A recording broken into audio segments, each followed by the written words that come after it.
Alumnos de cuarto año.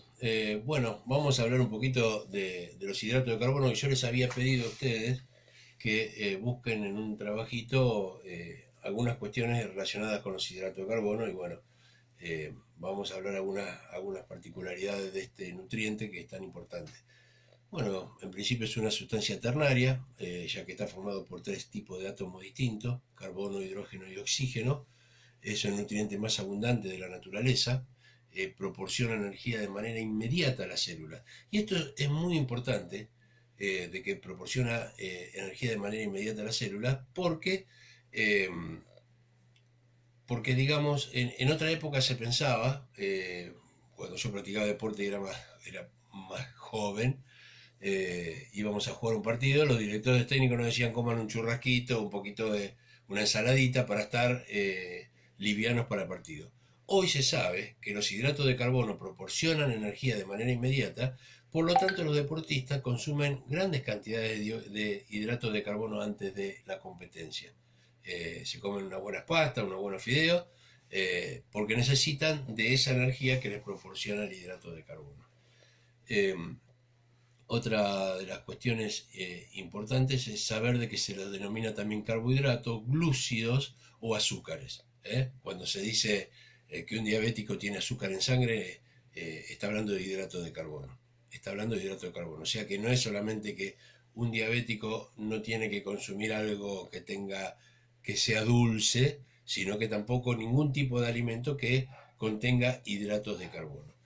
Eh, los hidratos de carbono, eh, cuando tienen entre 3 y 7 carbonos en su cadena principal, se denominan monosacáridos. Cuando tienen 3 se denominan triosas, cuando tienen 4 tetrosas, 5 pentosas, 6 hexosas y 7 heptosas.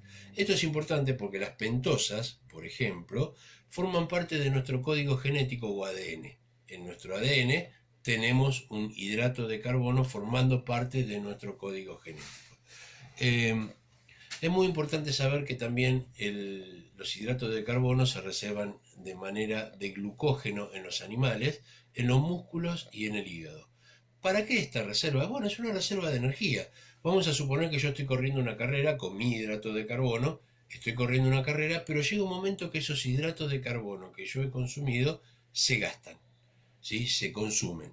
Entonces, nuestro organismo va a detectar esta falta de dióxido de carbono y lo que va a hacer es producir una hormona que se llama glucagón, que se produce en el páncreas, y esta hormona va a convertir el glucógeno nuevamente en hidrato de carbono disponible para las células. Entonces, el deportista cuando está corriendo, el tipo de elite, se da cuenta cuando cambia de combustible, ¿sí?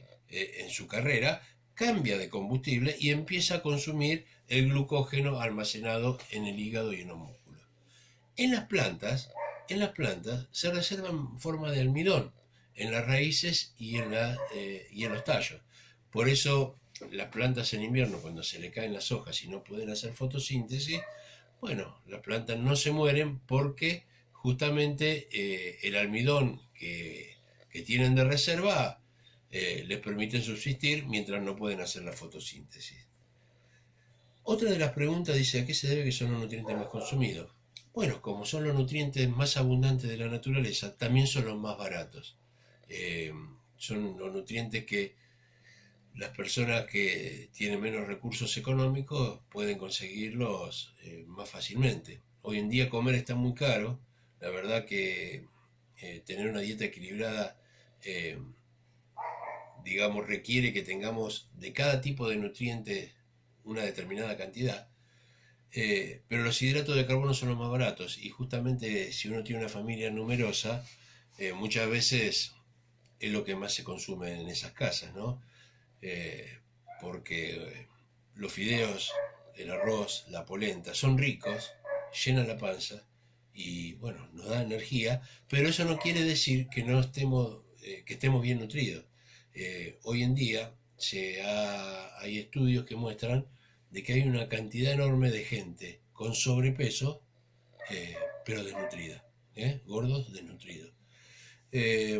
Los hidratos de carbono también tienen otras funciones estructurales. Por ejemplo, ustedes ven que cuando ustedes pisan una cucaracha que hace ese ruido crujiente, bueno, eso es porque le rompemos el exoesqueleto, el esqueleto que tienen por afuera estos insectos, los artrópodos, que están hechos de quitina, que la quitina es un heteropolisacárido estructural. ¿What?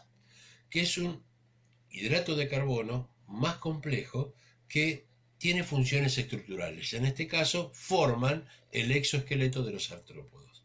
¿Sí? Entonces, los hidratos de carbono también tienen otras funciones. Gracias.